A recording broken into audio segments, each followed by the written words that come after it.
nossos queridos irmãos lá do Centro Espírita A Verdade Saindo no Oriente, companheiros queridos do distrito de Bom Jesus de Ibapuana, Perapitinga de Vargem Alegre.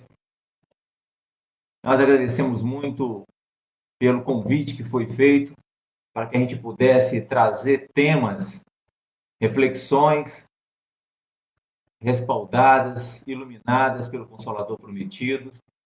Hoje nós vamos trabalhar o tema o administrador infiel. Em algumas traduções é conhecido como mordomo infiel. Então vamos ver como que a doutrina espírita fala a respeito dessa parábola de Jesus. Nós todos sabemos que as parábolas de Jesus são ensinamentos, histórias criadas pelo Cristo, histórias que retratavam sempre situações vividas pelo povo da época para facilitar o entendimento. E dentro desse contexto, Jesus trazia ensinamentos profundos para que aquele povo que o ouvia, e nós, nos dias de hoje, passados quase 2000 anos, pudéssemos, através desses ensinamentos, que esses ensinamentos se tornassem balizadores de nossas vidas, pudessem ser instrumentos para a evolução de cada um de nós.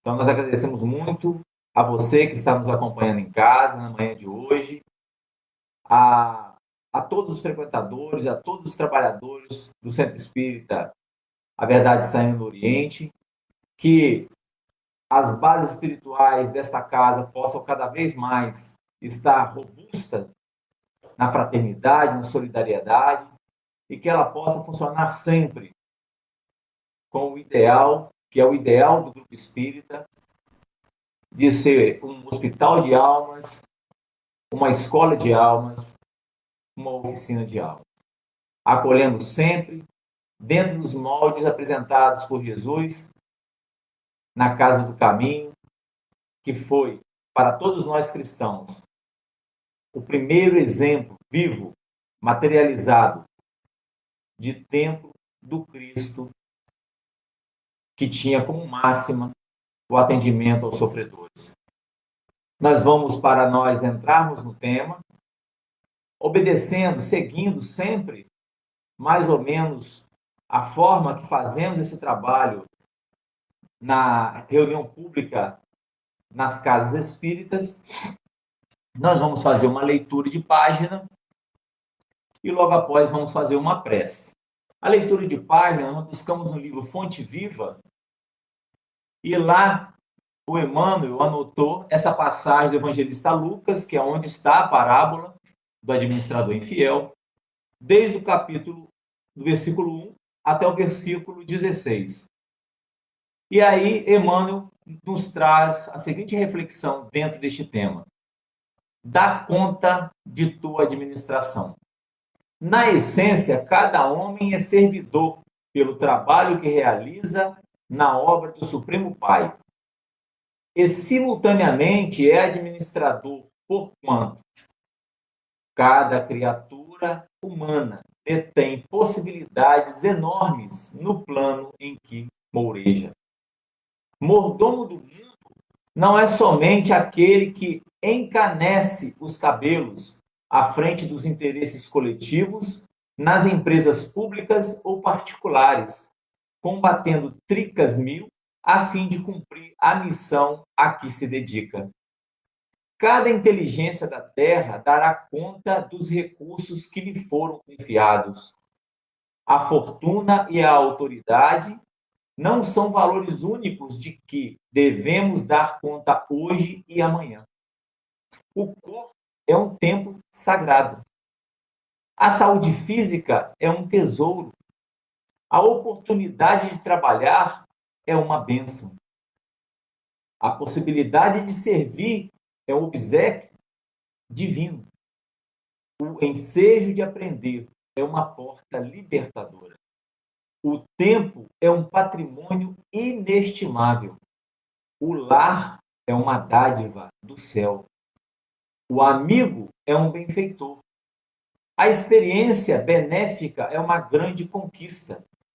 A ocasião de viver em harmonia com o Senhor, com os semelhantes e com a natureza é uma glória comum a todos. A hora de ajudar os menos favorecidos de recursos ou entendimento é valiosa. O chão para semear, a ignorância para ser instruída e a dor para ser consolada são apelos que o céu envia sem palavras ao mundo inteiro. Que fazes, portanto, dos talentos preciosos que repousam em teu coração, em tuas mãos e no teu caminho? Vela por tua própria tarefa no bem, diante do Eterno, porque chegará o momento em que o poder divino te pedirá: dá conta de tua administração. Com um sentimento de gratidão a Deus por nós estarmos mais uma vez vivos, com saúde, alimentados, vestidos, sentindo a proteção divina pulsar em nossos corações, nesta bela manhã de domingo, nós estamos para agradecer, Senhor. Agradecer pela vossa infinita misericórdia por nós. Agradecer pelos talentos que confiaste a cada um de nós. Como os exemplos citados pelo amigo Emmanuel, talentos 1000 que são confiados a cada um de nós e que a lei divina espera que cada um de nós possamos dar a mínima contribuição para o nosso progresso e, consequentemente, o progresso coletivo. Não nos foi confiado talentos para que guardássemos em gavetas ou para que enterrássemos, mas que pudéssemos multiplicá-los, principalmente levando aos corações que se encontram em dor, em sofrimento, em desespero, de uma palavra amiga que para nós parece um simples gesto, mas para aquele que ouve pode significar vida ou morte, felicidade ou infelicidade, ventura ou desventura. Que possamos nós cada vez mais estarmos receptivos às intuições dos trabalhadores de Jesus que nos cercam, fazendo de nós um templo sagrado do Senhor. Que a tua presença amiga, Senhor, que o teu amor infinito possa cobrir os nossos corações ainda em imperfeição. Muita paz para todos nós. Então, meus irmãos, para nós entrarmos na parábola que é o tema da reflexão da manhã de hoje, nós vamos ver o que Lucas anotou a partir do versículo 1 do capítulo 16. Diz Lucas: E dizia também aos seus discípulos: havia um certo homem rico, o qual tinha um mordomo, e este foi acusado perante ele de dissipar os seus bens. E ele, chamando, disse-lhe: que é isto que ouço de ti? Dá contas da tua mordomia, porque já não poderá ser mais meu mordomo. E o mordomo disse consigo: que farei, pois, que o meu senhor me tire a mordomia? Cavar, não posso. Mendigar, tenho vergonha. Eu sei o que hei de fazer para que, quando for desapossado da mordomia, me recebam em suas casas. E chamando a si cada um dos devedores do seu senhor, disse ao primeiro: quanto deves ao meu senhor? E ele respondeu: 100 medidas de azeite. E disse-lhe: toma a tua obrigação, e assentando-te já, escreve 50. Disse depois ao outro: e quanto tu me deves? E ele respondeu: 100 alqueires de trigo. e disse-lhe: toma a tua obrigação e escreve 80. E louvou aquele senhor o injusto mordomo por haver procedido prudentemente, porque os filhos deste mundo são mais prudentes na sua geração do que os filhos da luz.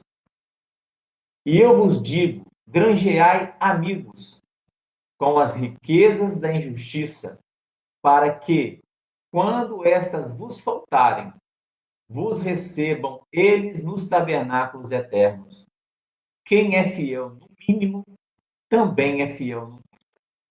Quem é injusto no mínimo, também é injusto no muito. Pois, se nas riquezas injustas não fostes fiéis, quem vos confiará as verdadeiras? E se no alheio não fostes fiéis, quem vos dará o que é vosso? Meus irmãos, é muito interessante quando eu recebi da direção da casa este tema, eu fiquei assim bastante grato, por quê? Porque é uma parábola que nós precisamos pesquisar dentro da literatura espiritista e ver a interpretação que está mais de acordo com aquilo que nós temos a certeza que o Cristo representa, guia e modelo da humanidade. Porque se nós lançarmos um olhar superficial, um olhar que só vai ao encontro da letra e não a do verbo, do espírito da palavra, nós vamos ter uma conclusão que não está de acordo com o que nós temos a certeza, como era o pensamento e a postura do Cristo. Lançando um olhar superficial, nós vamos ver que a parábola do administrador infiel parece mais que Jesus está ali, de repente, de acordo com o gesto de uma pessoa que não foi honesta, de uma pessoa que trapaceou. Nós vamos decifrar ali, destrinchar cada trecho da parábola, desde o seu início, para nós entendermos um pouco mais. Porque, imaginem só, a história nos fala, aqui da parábola, que existia um senhor. Naquela época, assim como os dias de hoje, senhores, donos de muita quantidade de terra, ele pegava pequenos agricultores e fazia contrato de arrendamento. Ele dividia as suas propriedades gigantescas em várias porções e pequenos agricultores iam plantar, iam cultivar essa terra e eles, antes da colheita, estabeleciam uma quantidade de quanto eles iriam pagar. Não eram termos percentuais, era uma quantidade. Por exemplo, se o tamanho da terra era X, 30 alqueires, exemplo. Era muito menos que isso, 5 alqueires, exemplo. Aí você contratava ali, antes de começar a preparar a terra, ó, você vai plantar o quê? Você vai plantar azeite como exemplo ali. Ah, então você vai me pagar com 200 litros ou 300 medidas, como está ali, do azeite. Independentemente de quanto ele iria colher, porque a gente sabe que quem planta depende de situações climáticas. Às vezes é chuva demais, às vezes é frio demais, às vezes é sol demais, pode interferir diretamente no resultado do plantio. E aí esse senhor, que tinha vários arrendatários, ouve dizer que o seu mordomo, porque ele não tinha como gerenciar tudo que ele tinha. Então contratava um gerente que iria ser a voz dele junto desses arrendatários. Ele ouve dizer que esse mordomo não estava agindo com honestidade, porque ele estava, como ele usa o termo ali, ele estava dissipando os bens do Senhor. E o Senhor automaticamente, diante dessas notícias, diz para ele: ouço de ti que você está dissipando os meus bens. Como o mordomo não deu uma resposta em uma espécie de defesa que pudesse fazer ele refletir a respeito da inocência dele, o que ele fez automaticamente? Agiu com justiça. demitiu. Só que nos chama a atenção que, pelo código da época e também pelo nosso código atual, ele não poderia somente demiti-lo por justa causa, porque, afinal de contas, ele não estava administrando da forma que ele foi contratado. Ele poderia ter denunciado ele aos poderes da época e ele, com certeza, seria preso e teria que cumprir uma pena. Então, esse senhor, ele não só foi justo, como também ele foi misericordioso. É interessante, meus irmãos, nas relações humanas, muitas das vezes a gente sofre prejuízo e feliz se nós estivermos sofrendo prejuízo. O problema é que, como cristão, se nós estivermos dando prejuízo a alguém. Imagine no momento difícil como nós estamos vivendo hoje, com essa pandemia, onde várias pessoas vão perder seus empregos, onde várias empresas vão fechar, onde várias famílias terão sua renda diminuída, se eu que tenho uma condição social melhor, ao invés de, como espírita, socorrer pessoas que estão em dificuldade, eu usar meu poderio financeiro, a minha influência política, para adquirir bens de um valor de mercado infinitamente menor, porque as pessoas que são proprietárias destes estão em desespero financeiro. No caso desse senhor, e quantas vezes também, quando eu sofro um prejuízo, como o caso desse senhor da parábola, eu não só uso a justiça, mas a justiça segundo a minha medida, que vem apaixonada, cega e quase sempre acompanhada do ódio, da revolta, da vingança. O grande problema está aí. Quando nós queremos usar da nossa justiça, a nossa mão é pesada, quase sempre alimentada pelo ódio e pelo sentimento de vingança. E aí, meus irmãos, interessante que quando o mordomo ele ouve a notícia do seu senhor que ele foi dispensado, ele disse para ele mesmo, a própria parábola fala, ele disse consigo: se o Senhor tirar minha mordomia, o que será de mim? Cavar eu não posso, não tenho força. Não fui educado para lidar com a terra. Mendigar, pedir esmola na rua, eu tenho vergonha. E aí ele vai procurar as pessoas com o livro contábil, que estava de posse dele. Ele vai com esse livro contábil até as pessoas que deviam o seu senhor. E lá ele não conta para os devedores, para os arrendatários, que ele tinha sido dispensado. Ele pergunta ao primeiro: quanto que você deve? Aí o primeiro diz: 100 medidas de azeite. Aí ele diz assim: toma a tua obrigação e anota 50. Ou seja, deu um corte de 50% na dívida dele. O outro ele perguntou assim: o que tu deves? E ele respondeu: 100 alqueires de trigo. E ele toma a tua obrigação e escreve 80. Ele foi reduzindo o valor do endividamento daqueles arrendatários em relação ao seu senhor. Essa notícia chega até o senhor. E o que o senhor diz? E louvou aquele senhor, o injusto mordomo, por haver procedido prudentemente, porque os filhos deste mundo são mais prudentes na sua geração do que os filhos da luz. Jesus chamava de filhos da luz os seus discípulos.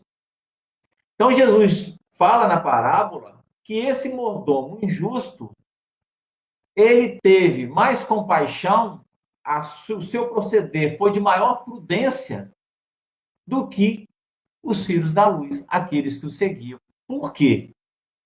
Naquele primeiro instante que o mordomo se viu dispensado de suas tarefas, impossibilitado de fazer outras, ele ficou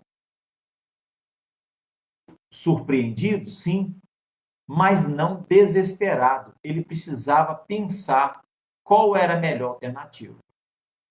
E ele pensou assim: bem, eu poderia agora estar sendo encaminhado por um distrito e ser preso. Mas o meu Senhor é bom. O meu Senhor, ele é misericordioso. Então eu vou apostar tudo na misericórdia dele. Vou pegar este livro e vou até os devedores e vou diminuir a dívida pela metade. Tenho certeza que misericordioso como meu Senhor é, ele vai ficar feliz. E aí, meus irmãos, é interessante que o bem atrai o bem. Quase sempre não devemos fazer com esse propósito, lógico, mas quase sempre as pessoas que fazemos bem a elas, essas pessoas ficam gratas a nós.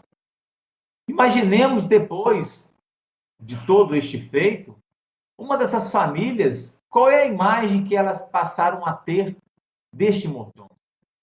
De uma pessoa boa, de uma pessoa justa, de uma pessoa benevolente, de uma pessoa misericordiosa. Se ele precisasse da ajuda de alguém, espontaneamente, com certeza essas pessoas, se vissem ele em dificuldade, com certeza iriam auxiliá-lo. Mas aí nós vamos no livro, Pão Nosso, que é este livro aqui, livro de cabeceira de todos nós, do Espírito Emmanuel, através da mediunidade da psicografia do Franciscano Xavier, e tem lá um capítulo, que é o 111, que tem o título Granjeai Amigos. Veja que as palavras ali contidas na parábola, o Emmanuel vai fazer uma reflexão em torno delas. E ele diz assim: também vos digo, granjeai amigos com a riqueza, com as riquezas da injustiça. Jesus fala sobre isso aí dentro do Evangelho de Lucas. E o Emmanuel nos fala: se o homem conseguisse, desde a experiência humana, devassar o pretérito profundo, chegaria mais rapidamente à conclusão de que todas as possibilidades que o felicitam em conhecimento, em saúde, provém da bondade de Deus. E de que a maioria dos recursos materiais à disposição de seus caprichos procede da injustiça. Meus irmãos, isso é muito forte.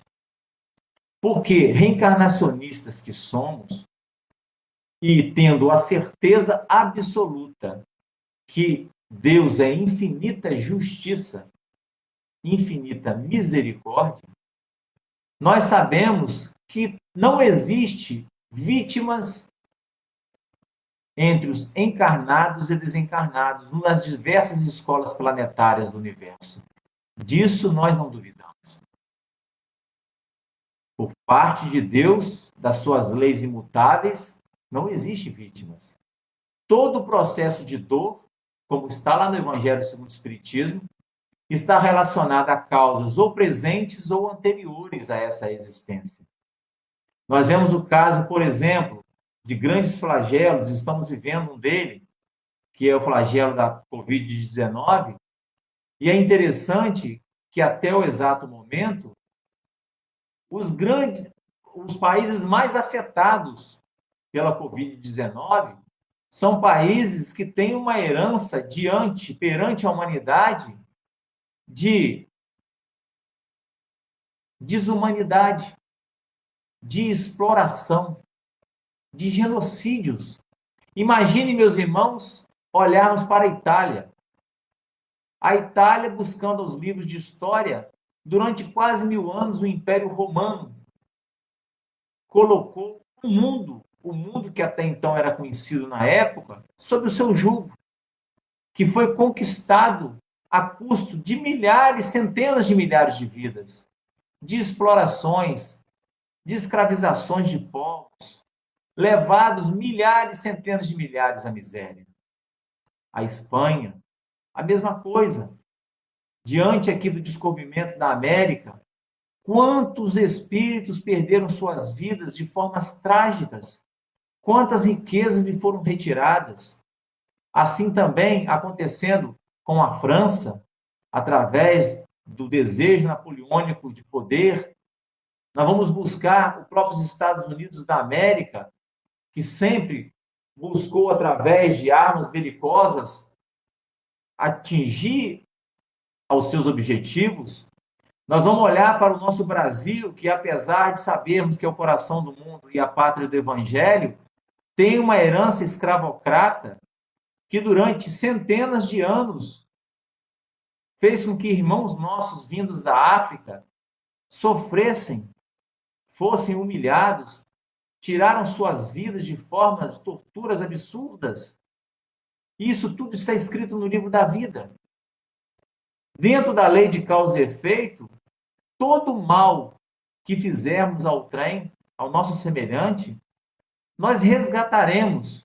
Logicamente, essa lei ela não é punitiva, ela é uma lei educativa. E todo o bem que estivermos fazendo agora servirá dentro dessa contabilidade divina como uma espécie de amortizador, porque o amor, ele cobre a multidão de pecados. Então, todo o bem que estamos fazendo no presente está amortizando na contabilidade divina o mal praticado ontem contra o nosso semelhante ou contra nós mesmos. Então, olha o que Emmanuel nos diz, que tudo que nós temos, porque é preciso que nós espiritistas, tendo a certeza da imortalidade da alma, tendo a certeza na justiça de Deus, tendo a certeza na pluralidade das existências, nós sabemos que nós não somos dono de nada.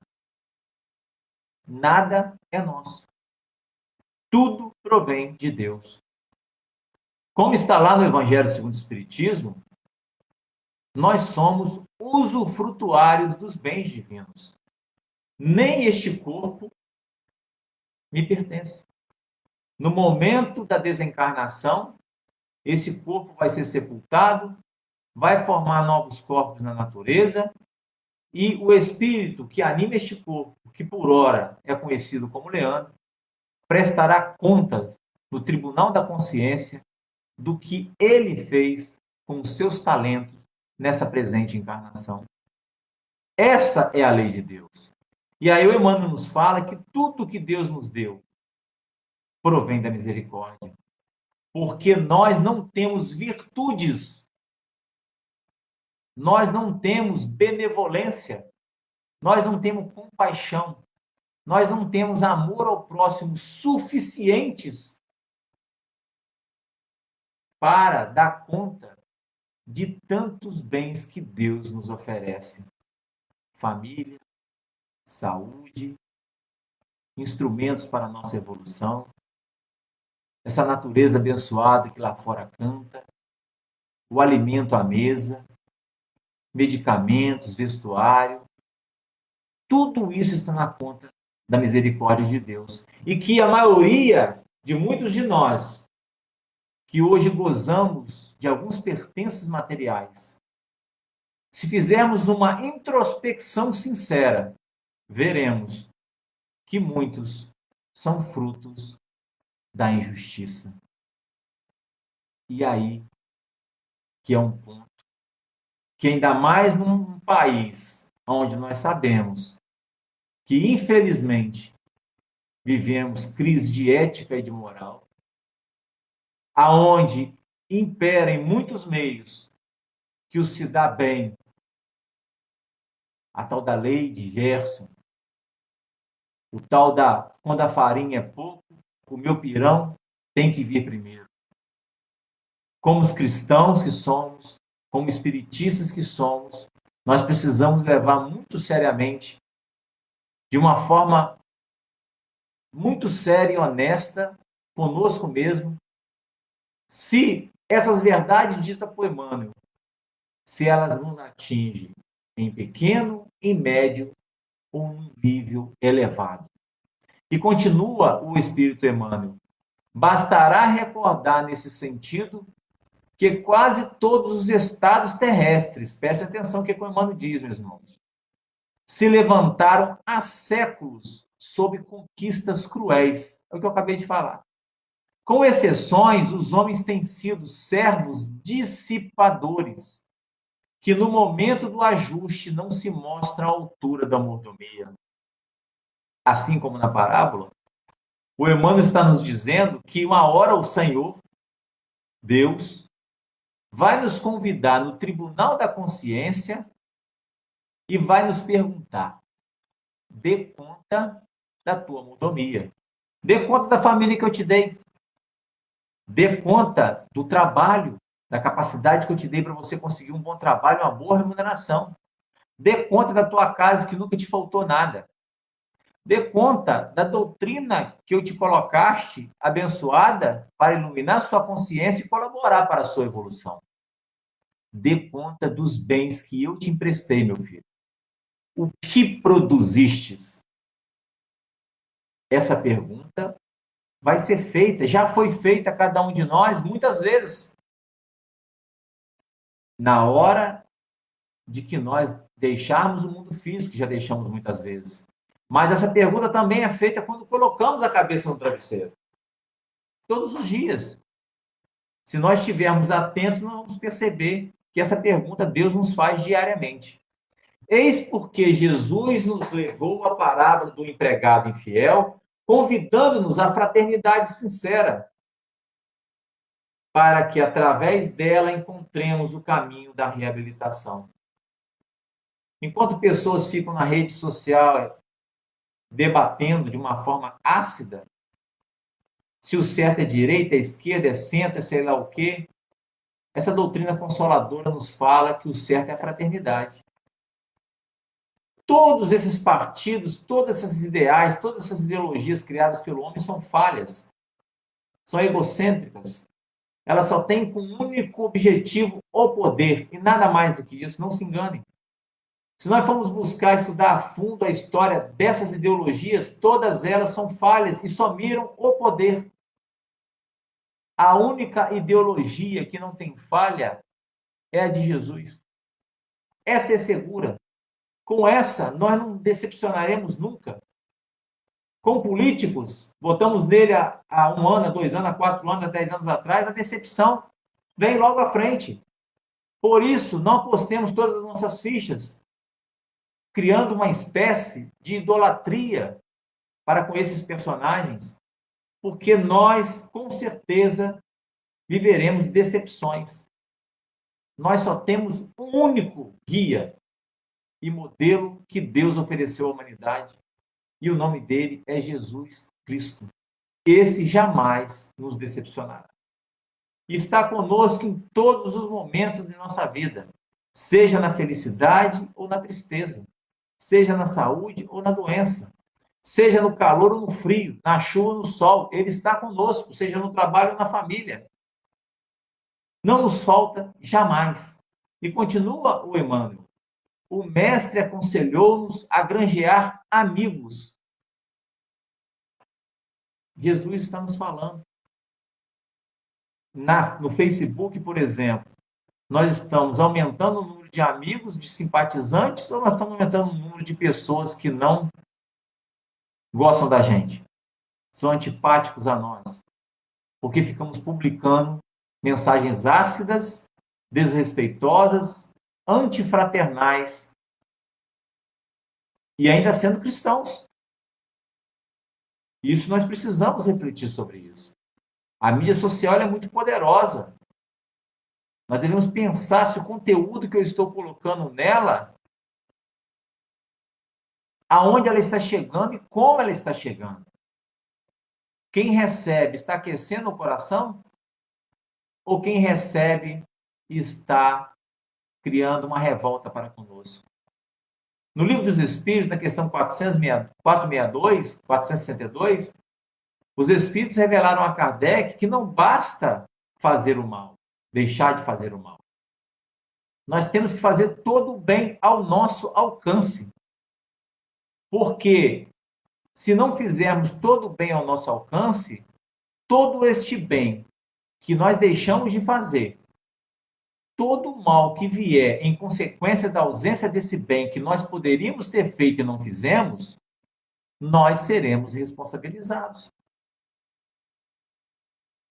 Aí o Emmanuel diz: o mestre aconselhou-nos a granjear amigos, isto é, a dilatar o círculo de simpatias em que nos sintamos cada vez mais intensivamente amparados pelo espírito de cooperação e pelos valores intercessórios.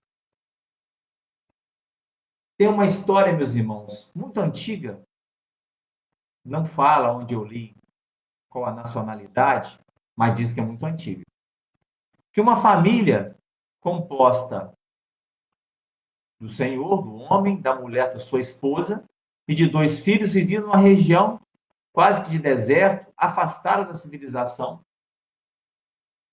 Eram agricultores, mas esse senhor também trabalhava com artesanato e, de vez em quando tinha uma produção, ia para uma região de vilas fazer vendas, vender o seu artesanato, fruto do seu trabalho, para lá comprar algumas coisas que ele não podia produzir na sua propriedade.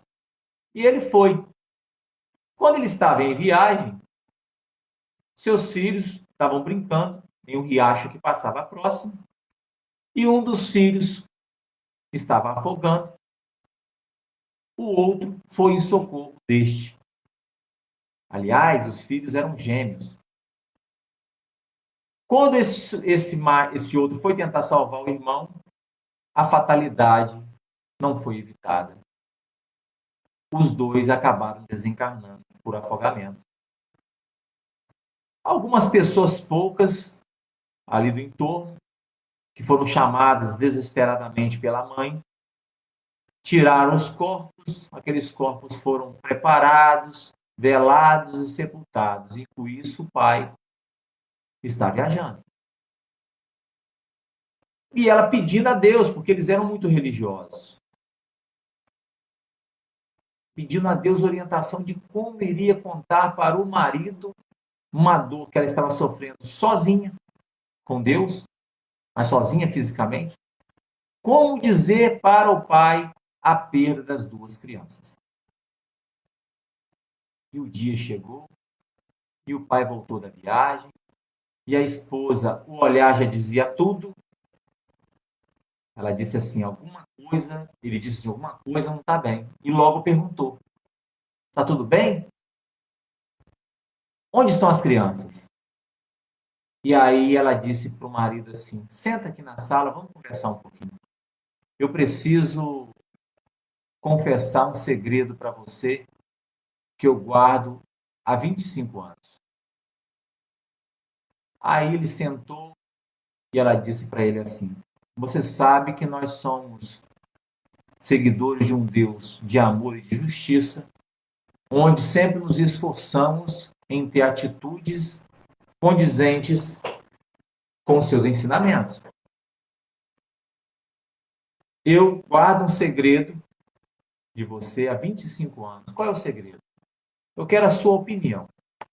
Há 25 anos atrás, o Senhor deixou comigo 2 joias. 2 joias de um valor incalculável. Deixou para que eu pudesse cuidar, preservar, mas disse, um dia eu voltarei para levar essas joias. Só que durante esses 25 anos, eu fiquei muito preso, muito ligado a essas joias, porque elas são muito belas. Não tem beleza como essas 2 joias. E esse senhor voltou, na sua ausência, para levar essas 2 joias. O que eu devo fazer? Nesta hora, ele tinha a certeza de que ela estava falando dos seus 2 filhos. Ele, de uma forma, engoliu os soluços do choro, abraçou demoradamente com a esposa e, como se fosse a perceber uma força que não era sua, de acolhimento, de ternura,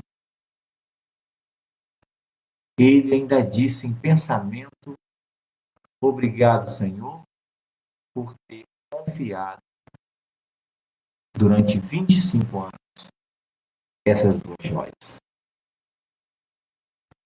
É muito difícil, meus irmãos, nós que recebemos de uma forma misericordiosa de Deus, infinitas oportunidades, talentos para a nossa evolução.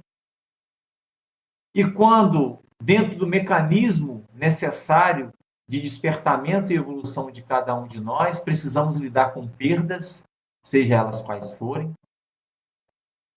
A mais difícil, sem dúvida, é essa que eu acabei de narrar nessa história, a perda de pessoas amadas. Devolvermos para o verdadeiro dono aquilo que ele nos emprestou. Se a nossa relação com os bens materiais fosse do ponto de vista da imortalidade, nós não sofreríamos tanto na hora que tivéssemos que devolver para o verdadeiro dono estes pertences, esses bens. Se nós tivéssemos a visão dentro da imortalidade, nós iríamos sentir o luto que é natural, nós iríamos sentir a dor que é natural. Mas nós receberíamos um amparo que é fundamental, e aí está a grande diferença para aquele que percebe que não é deste mundo, que percebe que Deus é o Senhor de todas as coisas. Como nesta passagem que eu contei, na hora de lidarmos com as perdas, nós sentimos de uma forma muito mais intensa o amparo paternal de Deus. E aí, ainda no livro Pão Nosso, aí no capítulo 112, repare que Jesus, na parábola do administrador infiel, fala do tabernáculo, os tabernáculos eternos. E aí o Emmanuel anotou da seguinte maneira: também vos digo, granjeai amigos com as riquezas da injustiça, para que, quando estas vos faltarem, vos recebam eles nos tabernáculos eternos. Jesus, Lucas, capítulo 16, versículo 9. E o Emmanuel nos fala: um homem despercebido das obrigações espirituais julgará encontrar nesta passagem um ladrão inteligente comprando o favor de advogados venais, de modo a reintegrar-se nos títulos honrosos da convenção humana. Ou seja, num olhar superficial daquela parábola, nós vamos achar que o Cristo ali, no caso, estava fazendo uma abordagem de uma pessoa que estava enganando o seu Senhor e depois resolveu enganar aqueles que deviam o Senhor. Todavia, quando Jesus fala em amigos, refere-se a irmãos, sinceros e devotados, que quando menciona as riquezas da injustiça, inclui o passado total da criatura, com todas as lições dolorosas que o caracterizam. Assim também, quando se reporta aos tabernáculos eternos, não os localiza em passos celestiais. O mestre citou o tabernáculo no coração de cada homem. Conhecendo nos desvios, asseverou, em síntese, que devemos aproveitar os bens transitórios ao alcance de nossas mãos, mobilizando-nos na fraternidade legítima, para que, esquecendo os crimes e ódios de outro tempo, nos façamos irmãos abnegados uns dos outros. Lá no livro Obras Póstumas? Não, no livro A Gênese. No último capítulo de A Gênese, o Kardec traz um capítulo, e neste último capítulo, o tema Sinais dos Tempos. E ali nós vamos ver o mestre Lyonês afirmar que durante esse processo de transição para a nova era, a fraternidade se fará como sendo a pedra de toque da nova ordem, ou seja, da nova era. Valorizemos deste modo a nossa permanência nos serviços da terra, na condição de encarnados ou desencarnados, favorecendo por todos os recursos ao nosso dispor a própria melhoria e a elevação dos nossos semelhantes, agindo na direção da luz e amando sempre, porquanto dentro dessas normas de solidariedade sublime, poderemos contar com a dedicação de amigos fiéis que, na qualidade de discípulos mais dedicados e enobrecidos que nós, nos auxiliarão efetivamente, acolhendo-nos em seus corações, convertidos em tabernáculos do Senhor, ajudando-nos não a obter novas oportunidades de reajustamento e santificação, mas também endossando perante Jesus as nossas promessas e aspirações diante da vida superior. Meus irmãos, certa vez o Chico, tem uma história envolvendo o Chico, que ele diz para o Emmanuel assim: Emmanuel, hoje eu me sinto como se tivesse caído de um prédio de 20 andares. Estou todo quebrado. Aí o Emmanuel olhou para o Chico e disse assim: Chico, fica calmo. Para cada andar que você estava passando na queda, centenas de mãos de mães que você consolou amortecem a tua queda. É exatamente isso que o Emmanuel nos fala a respeito de granjear amigos, granjear simpatizantes, praticar a fraternidade. Se todos nós sabemos que somos devedores da lei de Deus, se todos nós sabemos que a escola planetária que estamos matriculados nela é de mundo de expiações e provas, se todos nós sabemos que este mundo tem como principal característica ainda as paixões, as vicissitudes, elas se colocam acima das virtudes, se todos nós sabemos que teremos que diariamente estar lidando com a dor, com o sofrimento, porque a vida nos é dada como prova ou expiação, quando praticamos o bem, esse bem será o nosso advogado no tribunal da consciência. Fazer o bem não nos isentará de sofrer, não nos isentará de passar por processos de perdas e dores. Isso faz parte da nossa condição de evolução, de todos nós. A grande diferença é que, assim como aquele casal da história que eu disse, assim como na queda que o Chico narrou para Emmanuel, quando nós temos pessoas que são simpáticas e gratas por aquilo que fizemos a elas, essas pessoas, elas oram por nós. Essas pessoas, quando olham nossa foto na rede social, pela simpatia que nós criamos na relação de amizade, elas, quando olham para a nossa foto, para a foto da nossa família, elas olham com ternura. Elas olham com sempre projetando pensamentos de paz e de bonança. Pensamentos de que possa a minha vida, a vida dos meus, ser abençoada.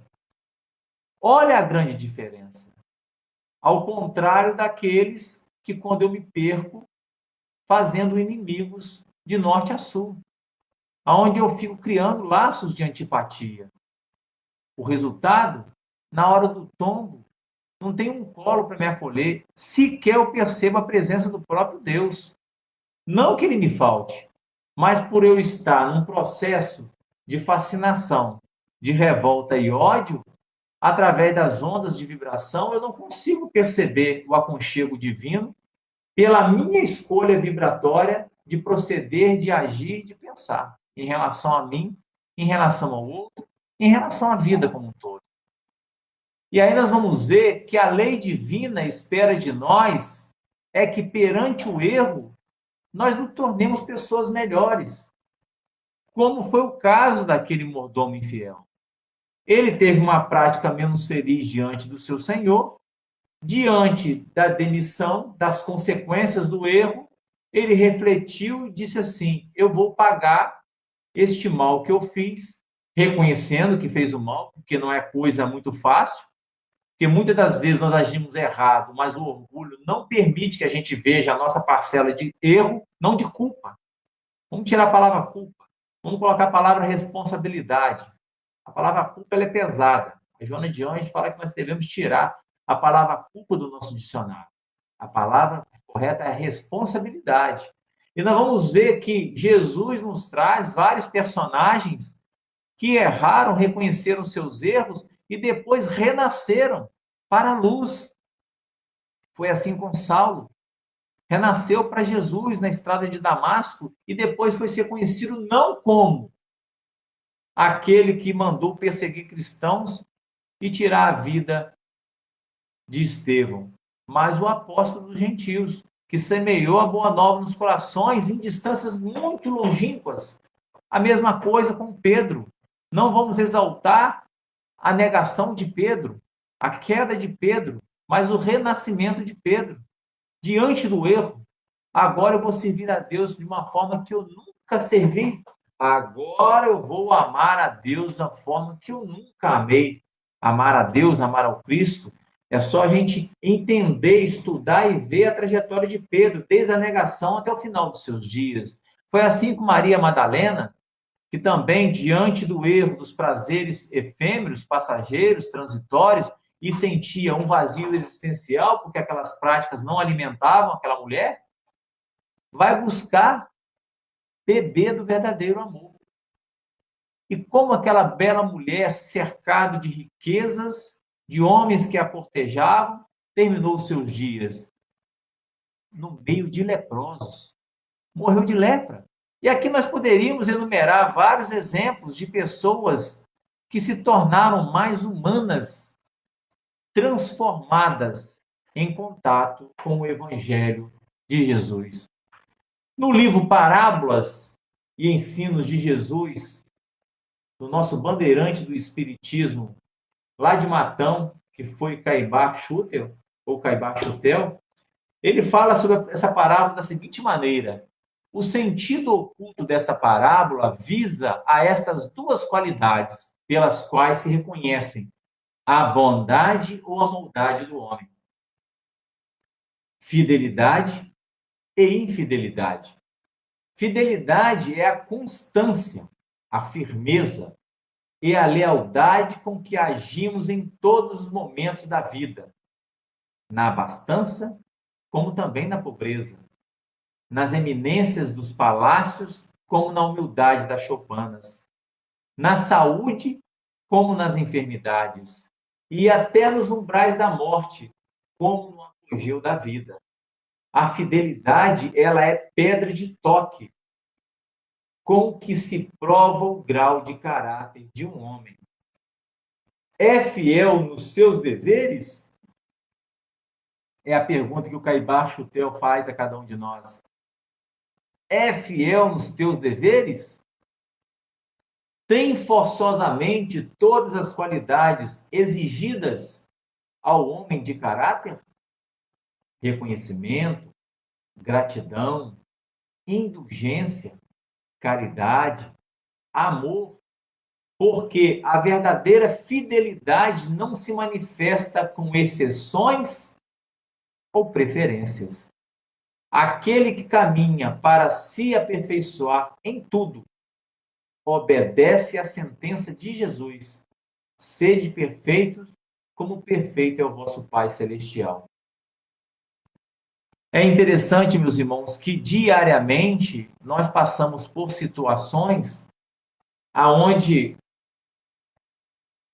somos convidados na consciência a pensar da seguinte maneira: esse meu agir está coerente com o que eu acredito ser o correto? A forma em que eu estou agindo está condizente com a pessoa que se diz ser verdadeiramente cristão? São essas as interrogações que o Caibá Schutel nos convida a fazer e que a parábola interpretada à luz do Espiritismo nos convida na manhã de hoje. As atitudes que eu tenho diariamente, elas estão de acordo, eu estou me esforçando para aproximar os meus pensamentos e atitudes dessa literatura libertadora, dessa filosofia que desperta o homem que dorme na escala da evolução. É preciso que a gente possa, sinceramente, meus irmãos, fazer essa introspecção para que nós possamos ter paz de consciência, para que nós possamos ganhar em qualidade de vida. Mas não a vida que às vezes os olhos de fora possam perceber, mas a vida que só eu, na minha intimidade, percebo o quanto é grandiosa, porque eu permiti a mim mesmo ver o verdadeiro significado dela. E quais diretrizes devo conservar, devo vivenciar, para que eu possa, hoje e sempre, estar tranquilo, de a hora que o Senhor me convidar, para que eu possa prestar contas da minha mordomia, eu possa dizer para o Senhor: Senhor, tu me confiaste 100, eu multipliquei para 200. Esse é o desafio que essa parábola lança a cada um de nós. Para nós terminarmos, nós vamos lá na carta que Pedro, a primeira carta de Pedro, no capítulo 8, versículo de 8 a 13, onde ele diz assim: mas, sobretudo, tende ardente amor um para com os outros. Ele, na verdade, está repetindo o que Jesus disse para ele, logo após a cerimônia ali, o ritual do lava-pés. Meus discípulos serão conhecidos por muitos se amarem. Sendo hospitaleiros, só voltando em cima que eu esqueci o trecho, mas, sobretudo, tende ardente amor uns para com os outros, porque o amor cobrirá a multidão de pecados. E aí completa: cada um administre aos outros o dom como o recebeu, como bons despenseiros da multiforme graça de Deus. Se alguém falar, fale segundo as palavras de Deus. Se alguém administrar, administre segundo o poder que Deus dá, para que em tudo Deus seja glorificado por Jesus Cristo. A quem pertence a glória e poder para todo sempre. Amém.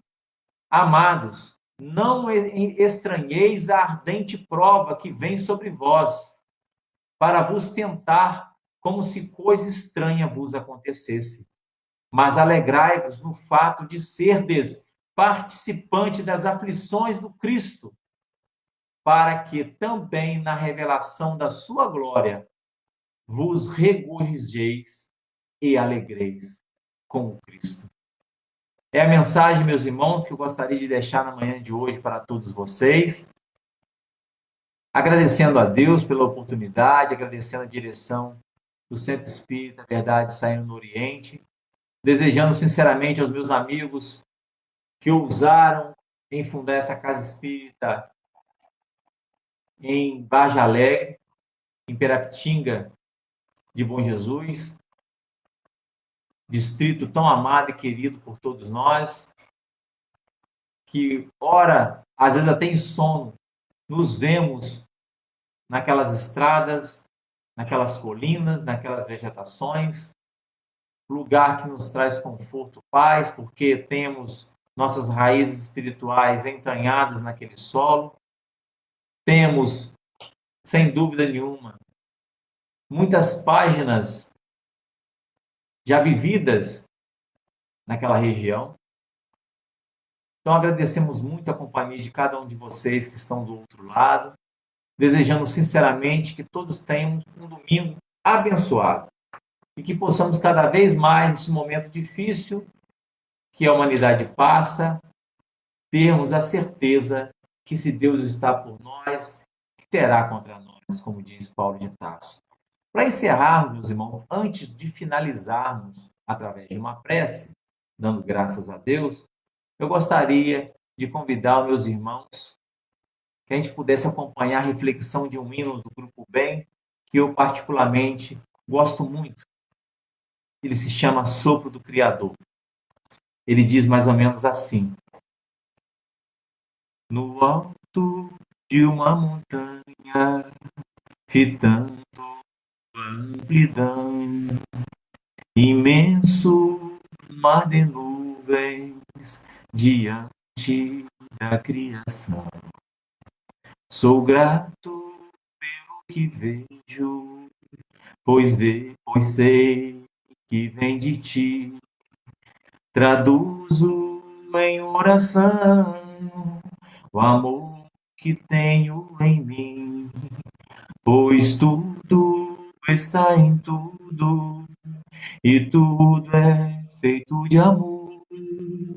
É só deixar sentir o sopro do Criador.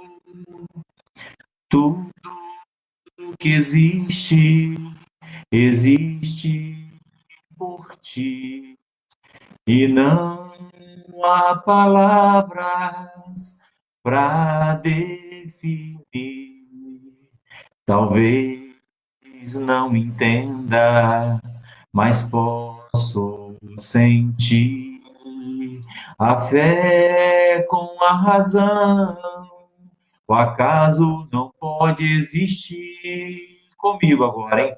Pois tudo está em tudo e tudo é feito de amor. É só deixar sentir o sopro do Criador. Mais uma vez, pois tudo está em tudo e tudo é feito de amor. É só deixar sentir o sopro do Criador. Com nossas almas em paz, envolvidos pela força dessa mensagem, que nos tira do comodismo que agita a nossa alma,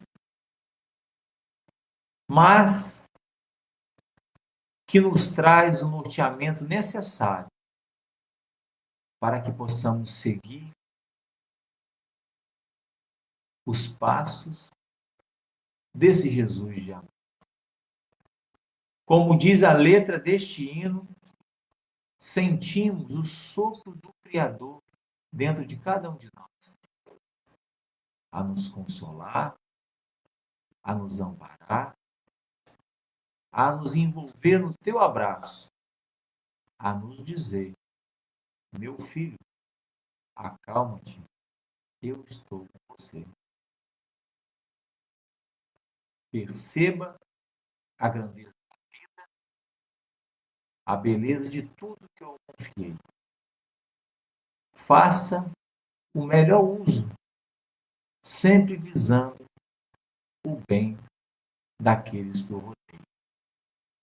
Entendendo que a prática da fraternidade, da solidariedade legítima, são os caminhos seguros para que possas encontrar cada vez mais a certeza do significado da tua existência.